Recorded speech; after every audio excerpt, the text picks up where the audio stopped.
750 000, c'est le nombre de Canadiens qui vivent avec la maladie d'Alzheimer et d'autres formes de démence. Et 1,7 million, c'est le nombre de Canadiens qui devraient développer ces maladies du cerveau au cours des 25 prochaines années. Des chiffres qui sont effrayants, surtout lorsqu'il s'agit de pathologies pour lesquelles il n'existe pas de véritable traitement et certainement pas de remède. Dans l'épisode d'aujourd'hui, les résultats d'une analyse unique en son genre qui a suivi la trajectoire des Canadiens au cours des 5 années suivant leur diagnostic de démence afin de déterminer les services les plus utilisés et les plus nécessaires. Il en ressort que plus de la moitié des personnes atteintes de démence ont besoin de soins à domicile et que près de la moitié des aidants non rémunérés souffrent d'un niveau de stress élevé. C'est vraiment lourd pour les proches aidants, malgré qu'on a de l'aide. C'est un concept qu'on appelle le shadowing. Ils font du shadowing auprès de leur personne, de leur première personne. Vous entendrez parler de la trajectoire d'Isabelle Roberge, qui, avec sa sœur, ont aidé leur mère à s'occuper de leur père pendant 9 ans. Le rapport s'intitule « Vers une meilleure compréhension de la trajectoire de soins de santé des personnes atteintes de démence ». Bonjour et bienvenue au balado d'information sur la santé au Canada, la plateforme qui vous fournit de véritables expériences sur des sujets de santé qui comptent pour nous tous. Ici, Ali Agnan, l'animatrice de cette conversation. Rappelez-vous que les opinions et les commentaires de nos invités ne reflètent pas nécessairement ceux de l'ICIS, mais il s'agit d'un échange libre et ouvert, et celui-ci porte sur le parcours du diagnostic de la démence à travers le système de soins de santé. Donc, on a pu avoir une travailleuse sociale qui venait, disons, au mois à la maison, voir ma mère et mon père, faire le point, faire des évaluations de mon père, de comment la maladie évoluait. Ce qui fonctionne, ce qui ne fonctionne pas, et comment améliorer les services pour les milliers de Canadiens qui en auront besoin. Bonjour Isabelle et bienvenue au balado. Bonjour Ariane. Merci. Alors Isabelle, quand est-ce qu'avez-vous appris que votre père était atteint de la maladie d'Alzheimer? Oui, on a appris la nouvelle il y a maintenant bientôt 9 ans. Alors, mon père avait 75 ans à ce moment-là. Et donc, c'est ma mère qui a appris la nouvelle avec le médecin et elle nous a convoqués là, pour nous en parler, moi et ma sœur, par la suite.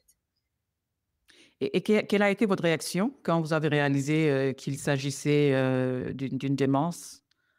Mais à ce moment-là, honnêtement, tu sais, tu vis au jour le jour. On se doutait évidemment là, qu'il y avait quelque chose qui se passait. On savait qu'il allait faire le test. La surprise n'a pas été grande, je dirais, mais tu n'es pas préparé à ce moment-là non plus à comment les années vont se défiler. Alors, justement, je pense que, pas qu'on minimisait du tout, mais on ne comprenait pas, si on veut, qu'on allait avoir. Isabelle, si nous faisons cela, c'est en partie parce que le rapport parle de la trajectoire de la démence, car une fois qu'on ouvre la porte à la démence, on s'engage sur une voie. Absolument. Et ça, c'est qu'on le veuille ou pas. Mhm. Et je pense donc que l'objectif du rapport de l'ESIS est d'aider les gens à comprendre qu'il y a une trajectoire et une route que nous ne donnons peut-être pas aux gens le soutien dont ils ont besoin pour faire ce voyage.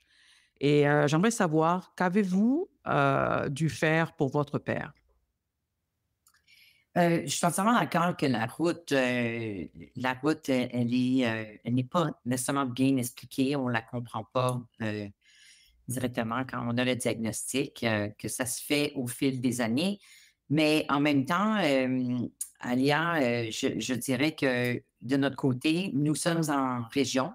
Moi, j'habite à Montréal, mais Mhm, mon père et ma mère habitent en région. Ils habitent en Estrie. mhm. Et dans le coin du Québec où nous sommes, on a eu beaucoup d'aide là, pour cette trajectoire-là. L'aide est venue de plusieurs endroits. Elle est venue via les médecins, donc via le réseau médical, donc public.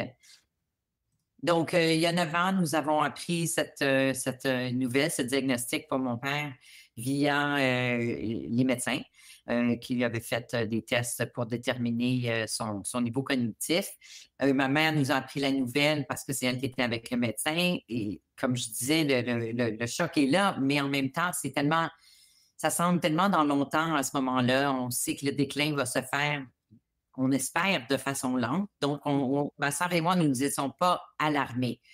On voulait bien soutenir ma mère et mon père dans tout ça, mais il y avait, à ce moment-là, il y a eu de l'aide. Ma mère en a eu de l'aide avec la Société d'Alzheimer, entre autres, qui est vraiment une belle organisation que tu peux y aller comme proche aidant ou comme participant. OK. Donc, mon père est allé pendant plusieurs années comme participant. OK. Il s'est déplacé à Cowansville. Lui, les autres, ils sont du Lac-Brome, mais il s'est déplacé à Cowansville. Et ma mère, elle avait une journée de répit par semaine. Donc, à tous les lundis, il était dans le centre et ma mère avait le temps d'avoir son répit. Donc, je vous dirais que ça a été une des premières étapes. Puis avec la société, eux autres, ils nous aident quand même à savoir comment naviguer à travers tout ça là, pour ne pas se perdre comme proche aidant. Votre charge en tant que proche aidant pour votre père, qu'est-ce que vous avez eu à faire pour lui? OK. Mon père a été à la maison pendant 8 ans avec le diagnostic. Donc, on avait, comme je dis, la journée de répit à la Société d'Alzheimer. Ensuite de ça, ma mère, elle avait de l'aide qu'on payait en privé pour sortir et puis pour avoir du temps pour elle. Mhm. Puis, c'est sûr que, tu sais, mes parents sont mariés depuis 60 ans. Fait que OK. c'est sûr que mon père se fie beaucoup à ma mère. Fait que même quand il y avait quelqu'un à la maison, de Oui. l'aide pour lui, il n'était pas tellement intéressé à l'aide. Il OK. était intéressé simplement à ma mère.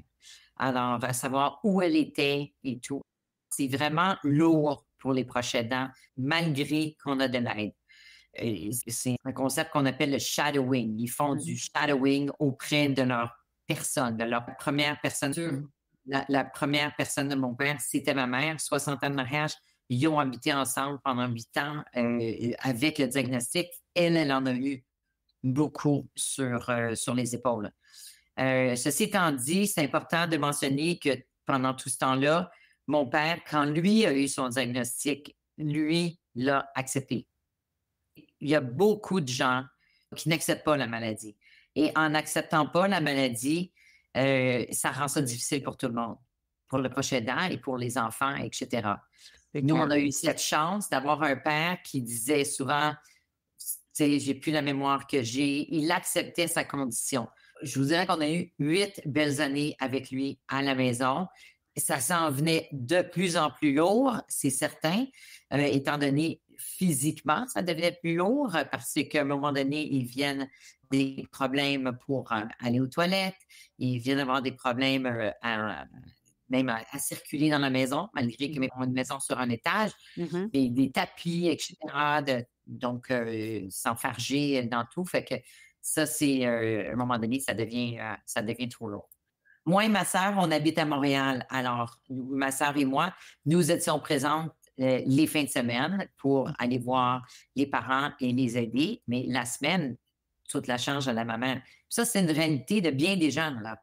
Déjà là, si on veut, mes parents étaient chanceux qu'on venait à toutes les fins de semaine. En Parce que effet. c'est pas la réalité de tout le monde. Le Québec, c'est grand, puis parfois, on n'est pas avec nos familles pour les aider. En effet. Et j'imagine que le fait que votre père acceptait la maladie, ça a apporté une certaine facilité.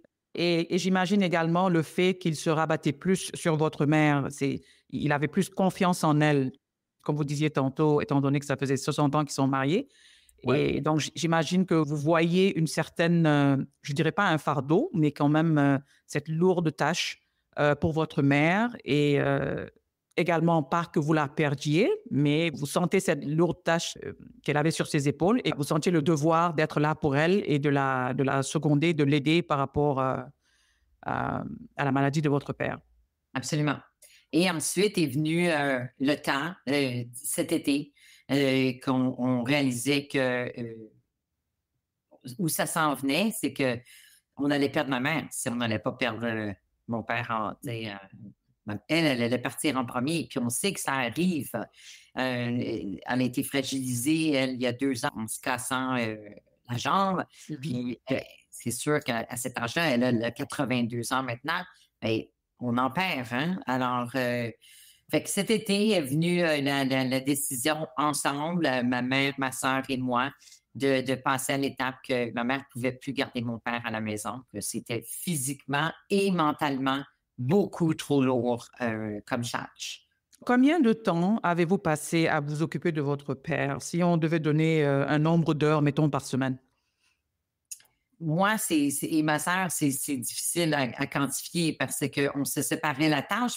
Tu sais, il y a une phrase en anglais qui dit divide and conquer. Je pense que c'est temps pour conquérir la maladie, puis pour s'aider, s'entraider, il faut se diviser. Alors, ma sœur faisait quelques heures, moi, je faisais quelques heures, ma mère faisait la majorité, Du temps. évidemment, des tâches.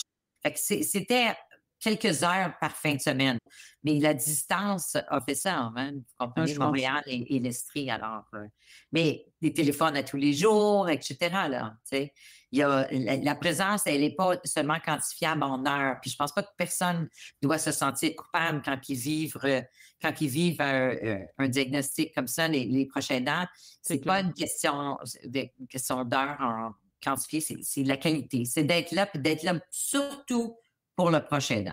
En effet. Pour Et avez-vous reçu de l'aide du gouvernement? Oui. Donc, à un moment donné, quand la maladie avançait, c'est via le gériatre, on a fait appel à notre CLSC local. Et notre CLSC local a vraiment bien réagi et puis ils sont habitués avec ça, ils ne sont pas engorgés, j'imagine, dans notre secteur. Donc, on a pu avoir une travailleuse sociale qui venait, disons, au mois à la maison, voir ma mère et mon père, faire le point, faire des évaluations de mon père, de comment la maladie évoluait. Et puis, ils étaient super et on était, disons qu'ils incluaient moi et ma sœur dans le processus, ce qui est important parce que ma mère aurait pu vouloir nous cacher des choses. J'imagine. Alors, on avait un bon rapport, les trois ensemble, là, pour aller de l'avant. En effet. Et comment s'est passée la transition, mettons, de la maison en milieu public, je dirais? Oui, c'est ça. Donc, cette transition-là qui s'est faite pour nous en juin, s'est faite quand même difficilement. C'est sûr que c'est un déchirement, là, c'est un peu séparer tes parents, là, tes parents qui sont mariés, ça fait 60 ans. Parce que ma mère, autant où elle voulait, autant elle trouvait ça difficile là, comme étape. Alors, mais on a décidé de passer à travers le privé en premier. Donc, on pouvait mettre nos noms sur des CHSLD et être sur la liste d'attente, mais nous n'étions à ce moment-là pas une grande priorité parce que c'est très congestionné dans les CHSLD et ça va en ordre de priorité de cas. Et on n'était pas encore assez, si on veut, dans la liste des priorités. Et alors, on a décidé de passer, ma mère avait planifié financièrement toutes ces années-là, donc on avait les moyens pour aller en résidence privée. C'est ce qu'on a fait. Là, ça s'est avéré une autre étape difficile parce qu'on avait trouvé une place qu'on pensait très bien et tout.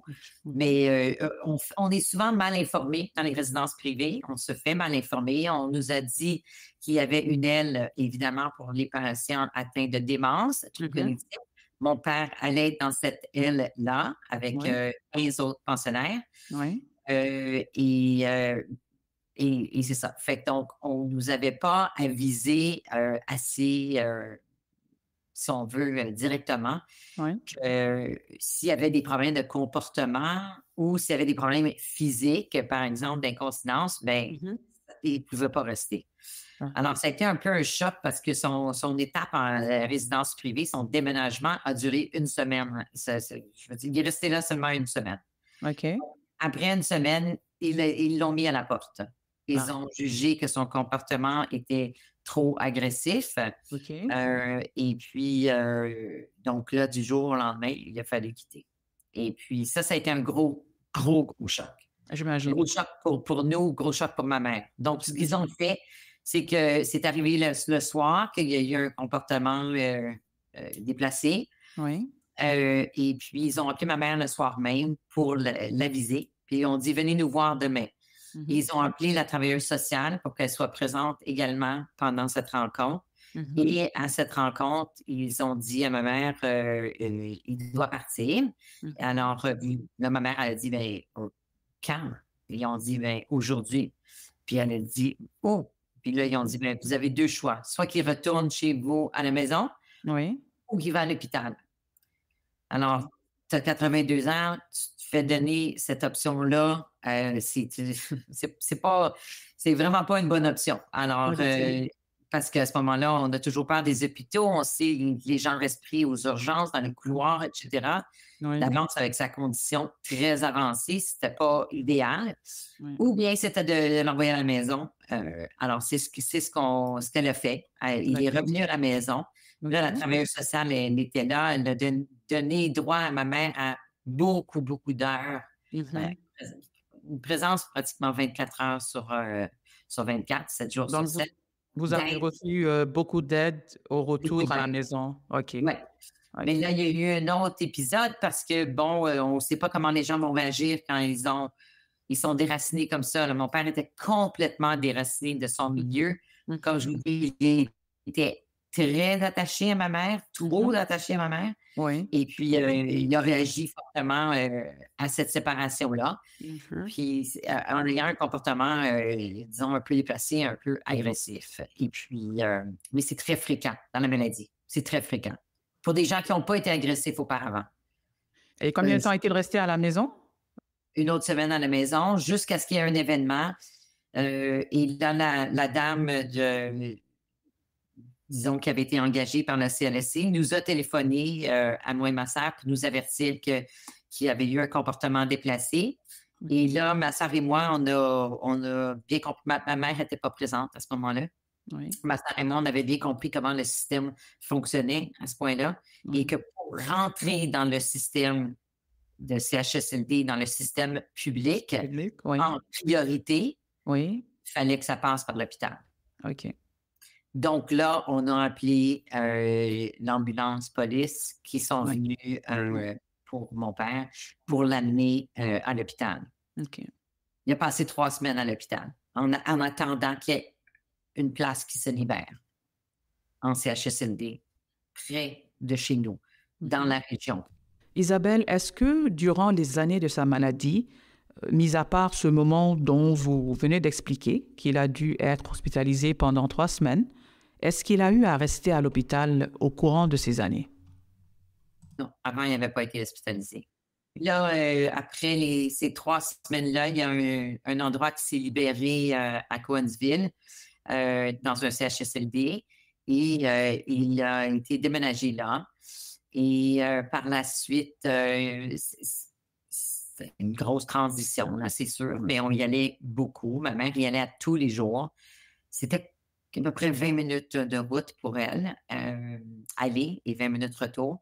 Puis elle y allait tous les jours. Mais c'est ça. Mais donc, par la suite, ils ont encore décidé qu'ils le Mhm. transféraient Mhm. dans un autre CHSLD qui nous ont dit qu'il était plus approprié pour lui, pour Oui. son cas. Alors là, il a été déménagé maintenant à Granby il y a un mois de ça. C'est 40 minutes de route pour ma Oui. mère, pour aller, 40 minutes retour.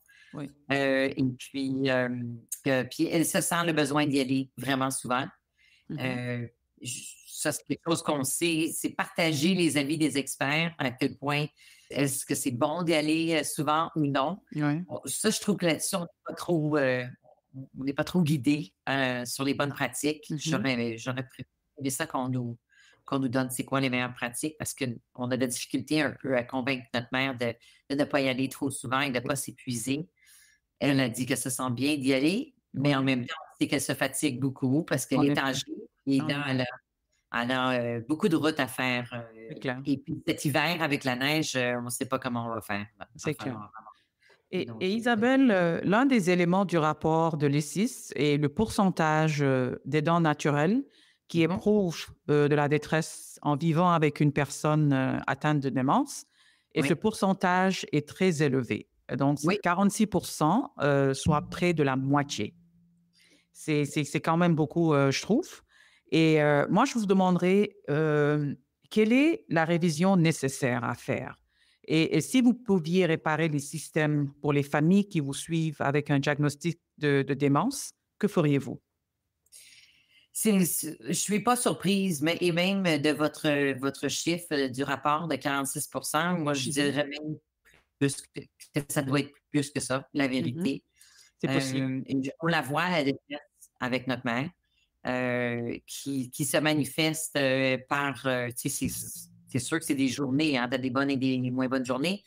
Et elle vit beaucoup les soubresauts de mon père. Si mon père a une mauvaise journée, elle a une mauvaise journée également par le fait même. Fait que donc, il y a des journées où je dirais qu'elle est déprimée et tout. Et c'est ça, c'est pas facile à vivre. Mhm, Comment améliorer ça?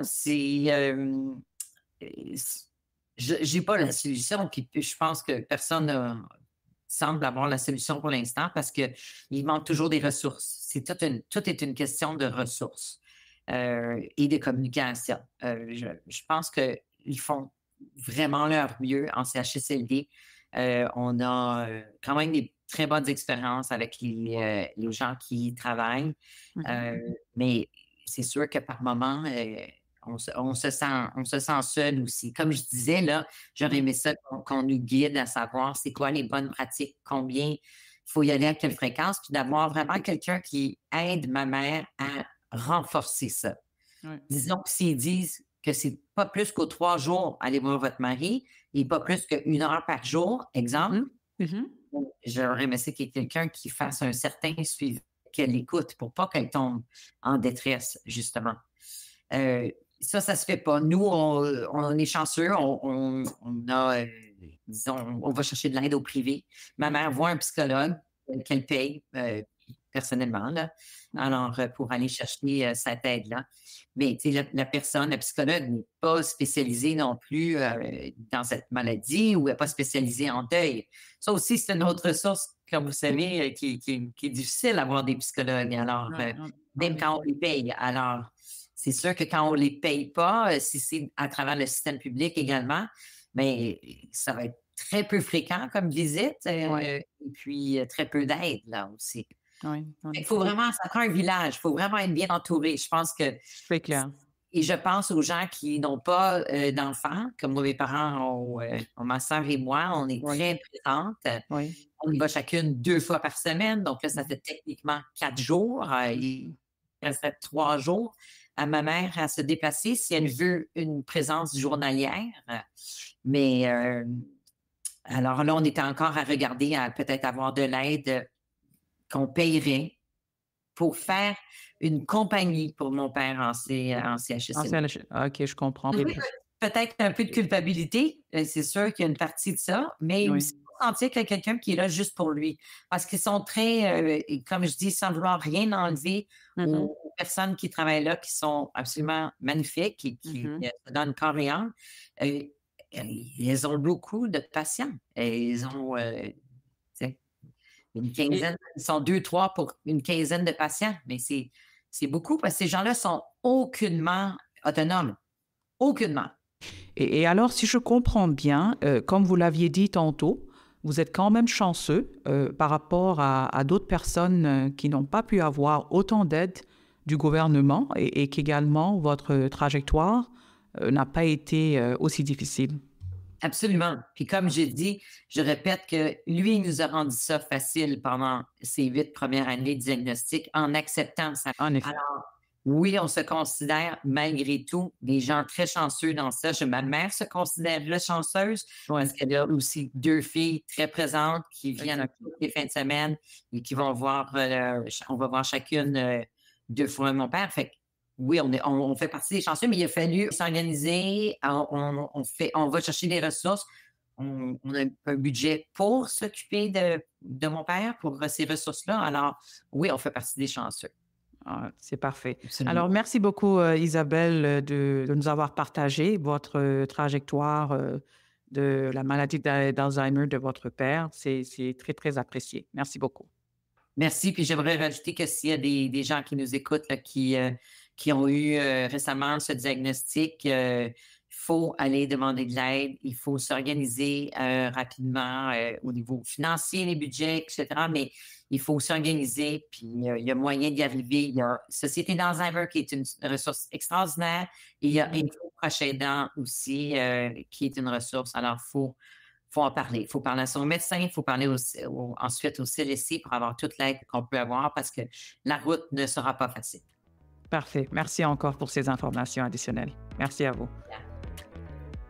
Pour en savoir plus sur ce rapport sur les démences, le document complet est disponible sur le site web de l'Institut canadien d'information sur la santé à l'adresse icis.ca.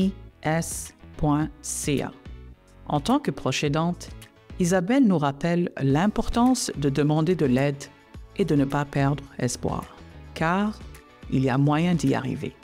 Merci d'avoir pris le temps de nous écouter. Abonnez-vous au balado d'information sur la santé et écoutez-le sur la plateforme de votre choix. Ici, Ali Agnan, à la prochaine.